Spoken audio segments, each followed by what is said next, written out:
अस्सलाम वालेकुम स्टूडेंट्स, हम आज टेस्टिंग ऑफ हाइपोथेसिस ही कर रहे हैं, लेकिन अब हमारे पास दो पॉपुलेशन दी हुई हैं, दो वैल्यूज़ दी हुई हैं, मीन की भी, वेरिएंस की भी, और जो पॉपुलेशन है, सैम्पल साइज़ है, वो भी दो दी हुई हैं। एक्स बार मीन की वैल्यूज़ भी दो हैं और स्टैंडर्ड डेविएशन की वैल्यूज़ भी दो हैं। तो इसमें हमें एच नॉट और एच वन अगर दिया हुआ होता है तो ऐसे दिया होता है कि mu one is equal to mu two, mu one is not equal to mu two. इसमें लेस दैन ग्रेटर दैन भी आ सकता है, लेकिन यहाँ पे इज़ इक्वल टू और नॉट इक्वल टू है। ठीक है, इसको एच नॉट कैसे लिखते हैं? अगर मैं म्यू टू को इस साइड पे ले आऊँ तो mu one minus mu two is equal to zero हो जाएगा। तो मैं इज़ इक्वल टू ज़ीरो लिखती हूँ और is not equal to zero लिखती हूँ, क्योंकि हमारे पास जो दो वैल्यूज़ दी हुई होती हैं, तो हमारे पास जो फार्मूला बनता है वो बनता है X bar one minus X bar two minus mu one minus mu two. जो mu one minus mu two है, इसको आप कोई भी वैल्यू लिख सकते हैं। इसको डेल्टा लैम्डा या कुछ भी या किसी भी वैल्यू के इक्वल लिख लें कि ये इसका है, इसका नाम रख सकते हैं। तो हम इसकी जगह पे ज़ीरो भी लिख सकते हैं, क्योंकि यहाँ पे ज़ीरो है, तो जब कोई वैल्यू नहीं होती इसकी तो ज़ीरो ही लिखा जाता है, इसको ज़ीरो ही माना जाता है। तो X bar one minus X bar two, इसकी वैल्यू हमें दी हुई है। जो वैल्यू बड़ी होगी एक्स बार वन, जैसे यहाँ पे वैल्यू एक्स बार वन की बड़ी है तो वो पहले रखूँगी। अगर एक्स बार टू की वैल्यू बड़ी होती तो मैं पहले एक्स बार टू को रखती। ठीक हो गया। अब मैंने ये फार्मूला लिखा, सिग्मा वन का square over N one, sigma two का स्क्वायर ओवर एन टू, और फिर मैंने क्रिटिकल रीजन लिया। क्रिटिकल रीजन कैसे लेते हैं?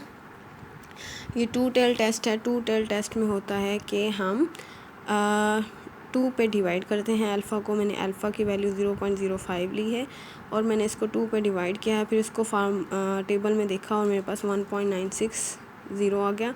ये टू टेल टेस्ट है, तो टू टेल टेस्ट में होता है कि जी कैलकुलेटर दरमियान में आता है, इधर माइनस और इधर प्लस की वैल्यू लेते हैं, और इनमें से कोई एक कंडीशन भी अगर पूरी हो जाती है, या इससे बड़ा हो जाए या इससे छोटा हो जाए, इन दोनों में से कोई एक कंडीशन भी पूरी हो रही हो तो हम एच नॉट को रिजेक्ट कर देते हैं। फिर हमने कैलकुलेशन में इस फार्मूले में सारी वैल्यूज़ पुट की, उसको मैंने सॉल्व किया तो 6.92 आ गया। ठीक है, और फिर मैंने यहाँ पे इस क्रिटिकल रीजन में मैंने पुट की वैल्यू 6.92 और इस तरह से। अब मैंने चेक किया कि ये इससे छोटा है, नहीं ये इससे बड़ा है, लेकिन ये इससे बड़ा है लिखा हुआ, ये ग्रेटर देन है इससे, और ये वाकई ग्रेटर देन है। तो एक कंडीशन हमारी पूरी हो रही है, एक पूरी नहीं हो रही। लेकिन आपकी इन दोनों में से एक कंडीशन भी पूरी हो जाए तो आप क्या करते हैं? एच नॉट को रिजेक्ट कर देते हैं। आप लिखते हैं we reject H naught and accept H one. तो हमने एच नॉट को रिजेक्ट कर दिया है, यानी म्यू वन और म्यू टू इक्वल नहीं है। ठीक हो गया। तो ये आपका ऐसे आपने क्वेश्चन सॉल्व करना है, फार्मूला आपका ये यूज़ होगा। कुछ क्वेश्चन ऐसे होते हैं जिसमें दो वैल्यूज़ ही होती हैं, लेकिन उसमें स्टैंडर्ड डेविएशन की एक ही वैल्यू होती है, या स्टैंडर्ड डेविएशन जो है वो सेम होता है, या स्टैंडर्ड डेविएशन की एक ही वैल्यू दी होती है। तो ऐसे क्वेश्चन के लिए आप फार्मूला क्या करते हैं? जो सिग्मा होता है उसको बाहर लिख लेते हैं और 1/n1 और 1/n2 लिख के उसके ऊपर अंडर रूट ले लेते हैं। ठीक है, तो सिग्मा आप कॉमन लेके उसको बाहर ले लेते हैं। जब ये तब होता है जब सिग्मा की सेम वैल्यू दी हुई है, स्टैंडर्ड डेविएशन या वेरिएंस सेम दिए हुए हो या सिर्फ एक की वैल्यू दी हुई हो, तो आप उसको बाहर लेके 1/n1 1/n2 कर सकते हैं। ठीक है, तो ये इसके लिए फार्मूला बन सकता है।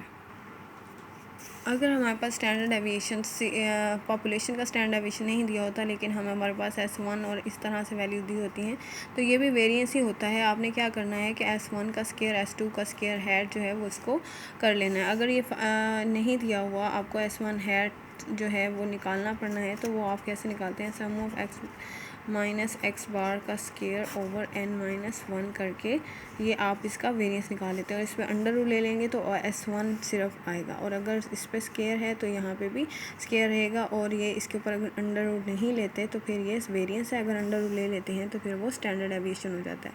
ठीक है, तो इस तरह से करके आप इसका जो है वो आंसर निकाल सकते हैं।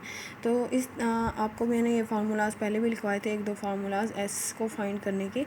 अब इस तरीके से एस को फाइंड कर सकते हैं और यहाँ पे पुट कर सकते हैं। अगर ऑलरेडी दिया हुआ, बस आपने ये फार्मूला लिखना है।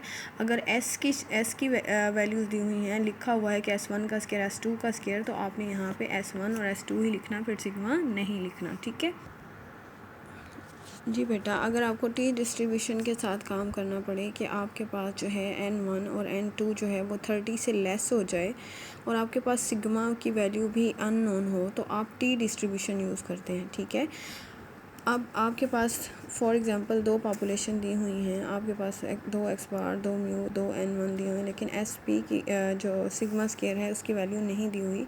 तो आप टी डिस्ट्रीब्यूशन में आपने पहले भी यूज़ किया था कि टी डिस्ट्रीब्यूशन में आप एस पी फाइंड करते हैं। एस पी का मतलब होता है कि पूल्ड स्टैंडर्ड एविएशन। तो पूल्ड स्टैंडर्ड एविएशन का मतलब है कंबाइन, मतलब दो स्टैंडर्ड एविएशन या दो वेरिएंस आप लेंगे, उनको कंबाइन कर देंगे, ठीक है।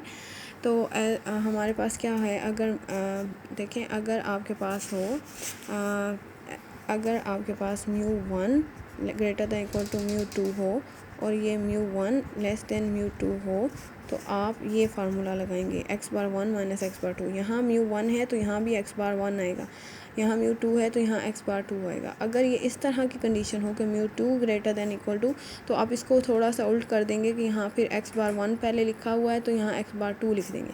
अगर यहाँ μ2 पहले है तो यहाँ पे भी x बार 2 पहले आएगा, फिर x बार 1 आएगा।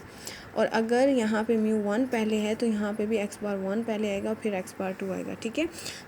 एस पी पूल्ड वेरिएंस कैसे, पूल्ड स्टैंडर्ड एविएशन कैसे लेते हैं, sum of x bar 1 minus x bar 2, ये वैल्यूज़ आपको फिर अवेलेबल होंगी, क्वेश्चन में दी हुई होंगी या आपने फाइंड करनी होंगी, तो भी डाटा आपको इस तरह से दिया होगा। इसको आप फाइंड करेंगे एस पी को, और एस पी की जो वैल्यू होगी वो यहाँ पे पुट कर देंगे। n1 n2 वगैरह दिए हुए होंगे, x बार भी दिए हुए होंगे, म्यू की वैल्यूज़ भी दी होंगी।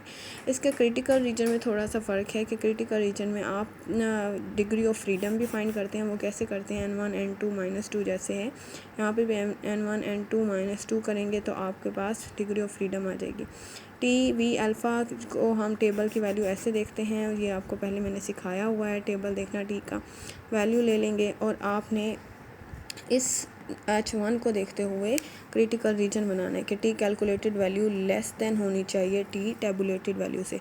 अगर कैलकुलेटेड वैल्यू कैलकुलेशन वाली फार्मूले में वैल्यूज़ पुट करें और वो आपकी लेस देन हो जाए इससे, तो आप H0 को रिजेक्ट कर देंगे। तो H0 को क्या करेंगे, रिजेक्ट कर देंगे अगर आपकी ये वाली कंडीशन पूरी हो जाती है जो क्रिटिकल रीजन में आपने बनाई है, लिखी है।